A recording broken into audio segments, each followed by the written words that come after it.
Bueno, así están las cosas por allá en Sinaloa. Nosotros vamos a estar atentos, por supuesto, durante todo este día y el fin de semana para ver qué es lo que ocurre y les estaremos informando, por supuesto, en nuestro canal y en nuestras redes sociales de la saga.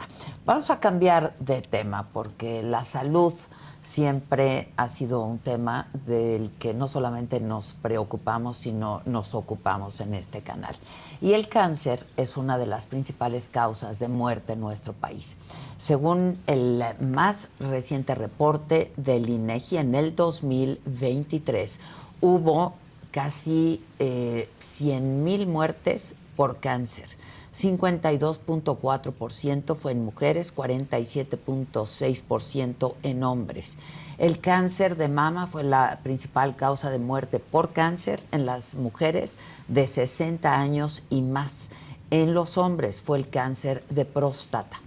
Pero hoy en día los avances tecnológicos han ayudado a la detección temprana y el tratamiento de esta enfermedad con ayuda de medicina nuclear. Y un ejemplo de ellos es este centro teranóstico del Hospital Ángeles Lomas. Y hoy nos acompaña aquí en el foro la doctora Cecilia Carreras para hablarnos de la medicina nuclear y para hablarnos de este centro. ¿Cómo estás, doctora? Hola. Muy buenos días y bienvenida. Buenos días, muchas Veíamos gracias aquí con por mucho recibirme. interés el reportaje, ¿no? Sí. Pero bueno, cambiando de tema igualmente importante de las preocupaciones que tenemos los mexicanos. A mí me gustaría que nos dijeras de entrada, bueno, el cáncer no necesariamente es algo que puedas detectar por síntomas, ¿no? Así es que hay que prevenirlo de otras maneras, doctora. Sí, correcto. Hay muchos tipos de cáncer que tienen síntomas y es la forma en la que los detectamos, pero normalmente cuando ya están los síntomas, quiere decir que el cáncer ya avanzó. Por lo tanto, algunos tipos de tumores pueden detectarse con pruebas de escrutinio, pruebas de screening que le llaman. Todos estos estudios son los que nos tenemos que hacer anualmente cuando cumplimos cierta edad, para cáncer de mama en mujeres, para cáncer de próstata en hombres y diferentes tipos de estudios que hacemos para buscar antes de los síntomas. Una vez que ya tenemos los síntomas, es importante que los médicos que practican medicina familiar, medicina general, estén muy informados acerca de los síntomas y de qué tipo de tumores pueden estar relacionados con cada uno para referirlos inmediatamente con un especialista, ya sea en urología o en oncología, por ejemplo, en cáncer de próstata, ginecología en cáncer de mama, por ejemplo, cervicouterino, que son los más frecuentes en mujeres. Ahora, la verdad es que cuando escuchamos la palabra cáncer, no, es atroz cuando escuchas la palabra, ¿no? La verdad es muy traumático. Pero lo que también es cierto es que han habido muchos avances y que muchos de estos tipos de cáncer se pueden prevenir, doctora. Sí. Sí, es correcto. Muchos se pueden prevenir con las medidas generales, una dieta balanceada, ejercicio, evitar hábitos como el tabaquismo, por ejemplo, consumir los menos conservadores, etcétera, que sea posible en la dieta, exacto. Todo eso es muy importante, pero lo más importante es que ya que lo tenemos, detectarlo de forma temprana y poderle dar un tratamiento y un seguimiento. Un tratamiento y un diagnóstico adecuados. Ya. Ahora, los avances para atenderlo también son muy importantes, ¿no? Sí. Esto de la medicina nuclear, ¿qué es? Correcto. Medicina nuclear es una especialidad médica que es de entrada directa. Es decir, no hay que hacer otra especialidad para después hacer medicina nuclear. Hacemos medicina general y directamente podemos ingresar a la especialidad de medicina nuclear. Okay. Es una, digamos, paralela a radiología o a radiooncología, que son los radioterapeutas. Medicina nuclear, la diferencia que tiene es que todo el material radiactivo que nosotros utilizamos está disponible de forma abierta. ¿A qué me refiero con eso? A que se puede derramar, se puede tirar Y en radiología y radioterapia no, es un contenedor que cuando yo oprimo un botón sale la radiación. Entonces, eso es muy interesante en medicina nuclear, porque cuando yo administro un tratamiento de medicina nuclear a un paciente o le administro una dosis de medicina nuclear a un paciente para un diagnóstico, el paciente en sí mismo se vuelve radiactivo por un corto periodo de tiempo. Ajá. Ahora, ¿qué es este centro teranóstico del Hospital Ángeles, que es Hospital Ángeles Las Lomas, ¿no? Sí. Ahí está. Ahí está. ¿Qué es este centro? Es algo muy innovador, realmente fue un paso muy interesante que dio Hospital Ángeles Health System en este tipo de terapias y diagnósticos innovadores. Lo que quiere decir es que con una misma molécula o una molécula que se comporta de forma similar dentro del cuerpo, podemos, dependiendo del isótopo radioactivo que le unamos, hacer un diagnóstico por medio de PET-CT o una terapia si le unimos a esta misma molécula algo que emite radiación de tipo beta negativo o alfa, podemos tratar ese tumor como diríamos como teledirigido. Exactamente. Exacto. O sea, que va donde y llega donde tiene que llegar. A donde tiene que llegar. Lo que yo siempre les platico a los pacientes es, si tenemos una molécula de lutecio, por ejemplo, de lutecio 177, que es radiactiva, y yo se la inyecto a un paciente, el lutecio va a pasar por todo el cuerpo y eventualmente va a salir del cuerpo por las vías de eliminación normal. Okay. Pero si yo ese lutecio lo pongo unido a una molécula que sigue una ruta metabólica dentro del cuerpo, se va a unir específico a esa célula maligna o esa célula de cáncer, por ejemplo, de próstata, y va a dejar el lutecio radioactivo en esa célula. En esa célula. Sí, está muy interesante. Muy porque, interesante. Generalmente decimos, ¿no? Estos tipos de tratamientos que acaban con las células malas, pues también acaban con las buenas. Y con la medicina nuclear no. Con la medicina nuclear mucho menos, porque hay que recordar que hay radiación de por medio. Entonces, si bien llega a una célula específica, todo lo que está alrededor, si está, digamos, muy pegado a una célula que produce sangre, en un hueso, por ejemplo, muy cercana a la médula ósea, sí puede llegar a dañar un poco la médula ósea, pero no con una intensidad tan grande que sea irrecuperable. Entonces, de pronto podemos dañar un poquito, pero lo recuperamos con tratamiento, con vigilancia o con tiempo. Ya. Es menos, pues no sé si invasivo sea la palabra, pero menos dañino, digamos. Podríamos decir que las toxicidades, ¿no? Que sería como menos el término muy médico, por decir así. Las toxicidades pueden variar y dependiendo del grado de radiación que administremos, la toxicidad puede llegar a ser más alta y por eso es muy importante medir exactamente cuánto le vamos a dar con los estudios de diagnóstico de radiación para dañar lo menos posible y atacar y tratar lo mejor posible al tumor. Y eso es muy preciso, muy exacto. Muy preciso. Ya. ¿Qué es un radiofármaco? Un radiofármaco es justo esta unión de dos moléculas. Una que hace una ruta metabólica en el cuerpo, por decir una cosa, la glucosa. La glucosa tiene una ruta en el cuerpo. Siempre que yo tomo algo de glucosa, va a seguir un caminito en el cuerpo, se va a unir a ciertos receptores y nos va a ayudar a producir energía. Si no la utilizamos, se convertirá en grasa eventualmente. Toda esta ruta metabólica. Y entonces, esa molécula muy similar a la glucosa, yo la uno a un radionúclido, radioisótopo, tiene muchísimos nombres. Toda la tabla periódica de los elementos que nos aprendimos en la secundaria, ahí adentro vienen todos estos isótopos. Isótopos quiere decir uno de los elementos que tenemos en esa tabla, pero que por alguna razón lo podemos volver radioactivo modificando su número de neutrones en el núcleo o el número de electrones en su capa de valencia. Y así lo volvemos radioactivo. Uniendo esas dos moléculas, una radioactiva con una que traza una ruta metabólica, hacemos un radiofármaco. ¿Y qué sucede? Una vez que lo inyectamos, este radiofármaco, ya con su molécula radioactiva unida, va a viajar por el cuerpo y yo puedo hacer imágenes de eso por medio de una gamma cámara, un SPECT-CT, un PET-CT o un PTMR. Wow. Oye, ¿y esto es muy novedoso, doctora?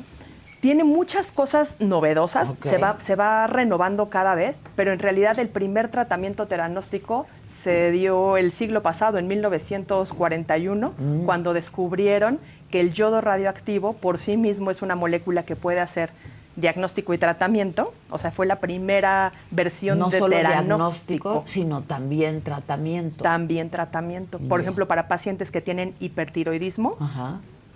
les podemos dar un poco de yodo radioactivo, y digo un poco porque las cantidades de milicuris que se administran son bajitas, o para un paciente con cáncer de tiroides, cantidades más grandes para tratar de eliminar todas las células tumorales que hayan quedado después de la cirugía. Ya. ¿Qué padecimientos puedes tratar en este centro, por ejemplo? En este centro podemos tratar cáncer de tiroides, enfermedades benignas de la tiroides también. Podemos tratar tumores neuroendocrinos, malignos, metastásicos, y podemos tratar cáncer de próstata metastásico también, cuando en caso de tumores neuroendocrinos y cáncer de próstata ya se probaron otras cosas y no funcionó. En cáncer de tiroides en concreto se puede usar desde etapas más iniciales e incluso, como te mencionaba, en enfermedad benigna. Ok, ¿y qué efectos tiene en el cuerpo? En el cuerpo, lo principal es la destrucción de las células tumorales. Esa es como la principal.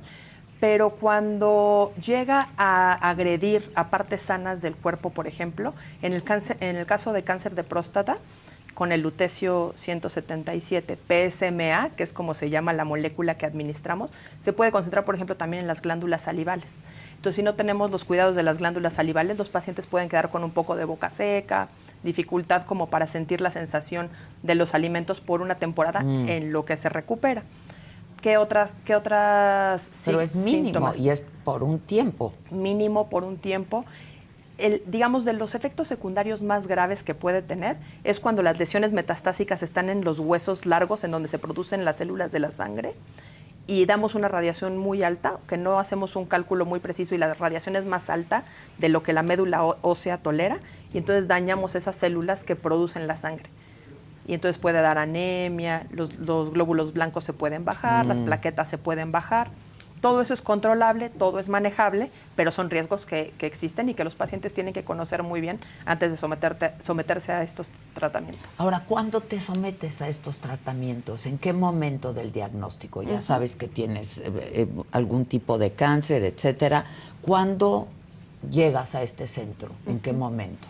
Este centro realmente recibe pacientes en todas las etapas clínicas. Okay. No, lo único que nosotros necesitamos como médicos nucleares para ofrecer algún estudio de diagnóstico es que ya sepa el paciente que tiene un tumor.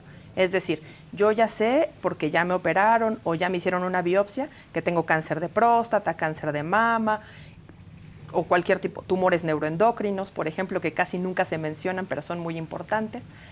Una vez que ya tienen el diagnóstico, van al centro teranóstico y ahí vamos a usar del centro teranóstico que hace tratamiento y diagnóstico, la parte de diagnóstico, con un PET-CT, por ejemplo, o con un estudio de gammagrafía, y podemos decir con ese estudio en qué etapa clínica se encuentra el paciente. Okay. Es decir, si ya tiene metástasis o no tiene, si tiene ganglios o no tiene. Y esto es muy importante porque hasta la mitad de los pacientes que no se han hecho un PET-CT cuando tienen cáncer pueden tener una etapa clínica equivocada. Ah. Con lo cual el tratamiento es equivocado. ¿Cómo tienes una etapa clínica equivocada? Por ejemplo, ¿me estás hablando de un diagnóstico equivocado? El diagnóstico no necesariamente es correcto, por decir una cosa. Cáncer de próstata, el diagnóstico es correcto, tengo mi biopsia y yo sé que tengo cáncer de próstata. Okay. Pero me hago un estudio de tomografía computada. Okay. Entonces, en la tomografía computada se pueden ver muchísimas cosas, pero lesiones muy pequeñitas se pueden dar por benignas, porque para que en la tomografía decidan que un ganglio, por ejemplo, está enfermo o no, lo hacen mucho por el tamaño. Y entonces con el PET con PSMA nosotros podemos decir, este ganglio, aunque está chiquito, menos de 1 centímetro, ya tiene células malignas en él. Entonces el tratamiento cambia, el procedimiento quirúrgico, o sea, la planeación del procedimiento quirúrgico que hace el médico es diferente, porque entonces tiene que ir a quitar todos esos pequeños ganglios Pero ya tiene una radiografía completitita y muy exacta, ¿no? Así tal cual. Wow. ¿Y cuáles son los beneficios, finalmente, te pregunto, de esta terapia teranóstica? Sí. ¿Está bien dicho así? Está perfectamente bien dicho. La mayor ventaja es que hasta el día de hoy este tipo de tratamiento se utiliza en pacientes que ya no tenían ninguna esperanza, a pacientes que les habían dicho ya no podemos hacer nada más por usted, busque a su familia, busque apoyo de geriatría o de medicina paliativa. Okay. Y les damos una nueva esperanza porque muchos pacientes que reciben este tipo de terapias pueden prolongar su vida, y no solamente prolongar su vida, sino que esos años que quedan, su calidad vivirlos de vida, muy bien. Su calidad de vida. Ahora, un paciente que quiera atenderse en este centro, ¿puede acudir directamente o es referido por su médico oncólogo? ¿Cómo es, doctora? Los pacientes pueden acudir directamente y los pacientes pueden ser referidos. Algo muy importante de este centro teranóstico es que todos los manejos son multidisciplinarios. ¿Qué quiere decir eso? Que yo como médico nuclear no puedo atender a un paciente sin estar en contacto directo con un oncólogo, con un urólogo, con un ginecólogo. Dependiendo del tipo de padecimiento se van formando estos equipos. El radiooncólogo, el radiólogo, psicología, de todos, psicoterapia, multidisciplinarios, enfermeras especializadas. Entonces, todos juntos decidimos cuál es el mejor manejo para este paciente, y si es uno de los tratamientos con medicina nuclear, un tratamiento teranóstico, entonces lo podremos tratar en la clínica o en el centro teranóstico. Si vemos en el equipo multidisciplinario que este paciente se beneficiaría más de una cirugía o de una quimioterapia, lo refiere. Entonces el médico que tiene esa especialidad es quien lo va a atender, pero entre todos le vamos a continuar con el seguimiento. Ya, y debe ser interesantísimo ese centro, doctora. Sí, es un centro muy interesante. Ojalá que algún día que estés libre, pases por ahí, con mucho gusto te lo muestro. La tecnología es impresionante, las paredes blancas y lisas porque es como un quirófano, es muy bonito. Ya, muy bonito para ustedes los doctores, ¿no? Es muy acogedor para los pacientes. Para los pacientes, sí. Unos espacios amplios, limpios, con muy iluminados, porque nosotros sabemos a lo que van los pacientes, y sabemos el dolor, ¿no? lo que traen dentro cuando llegan con nosotros. Entonces, nuestra principal misión es: estamos con ustedes, vamos contra esto, somos un equipo muy grande, del cual el paciente, su familia, sus cuidadores son parte también. Híjoles, pues muchas gracias, doctora, te lo agradezco mucho. Al contrario, muchas gracias. Y seguramente nos estaremos viendo. Seguro que sí. Muchas gracias. Muchas gracias. Carmen, muchas gracias. Oigan, pues